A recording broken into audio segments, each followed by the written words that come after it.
నేను కూడా అన్ని సపోర్ట్ చేస్తే ఇవాళ 100 థియేటర్లు అని చెప్తారు ఈ మధ్యవర్తులు డిస్ట్రిబ్యూటర్స్ అని వీళ్ళంతా. తీరా చూస్తే రిలీజ్ రోజు 3-4 థియేటర్లే కనిపిస్తుంది. 100 థియేటర్లని అతని దగ్గర నుంచి డబ్బులు తీసుకుంటారు, యుఎఫ్ఓ క్యూబ్ ఛార్జీలు కట్టిస్తారు. తీరా చూస్తే థియేటర్లో 4 థియేటర్లు 5 థియేటర్లో కనిపిస్తుంది. ఇదో పెద్ద మోసం.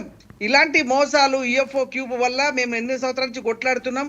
బట్ ఇది పవన్ కళ్యాణ్ రూపంలో ఆ సినిమాలో ఇది శ్రీకృష్ణుడు పాత్ర వేశాడు కదా, గోవింద గోవింద సంథింగ్ అలాగా గోపాల శ్రీకృష్ణుడు లాగా వచ్చినట్టు అనిపిస్తుంది మాకు పవన్ కళ్యాణ్ గారి సినిమా. హరిహర వీరమల్లు సినిమా ఆయన ఎవరు మాజీ మంత్రి మాట్లాడుతూ ఆయన ఏమంటారంటే సినిమా ఇది ఫ్లాప్ అయింది. ఏమన్నా ఉందా?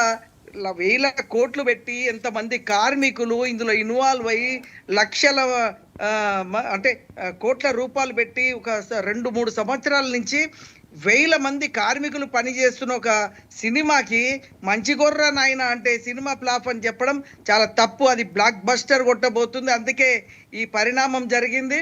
ఎందుకంటే ఇలాంటి పరిణామాలు ఎప్పుడైతే జరుగుతాయో అది బ్లాక్ బస్టర్ కొడుతుంది. అంటే దానికి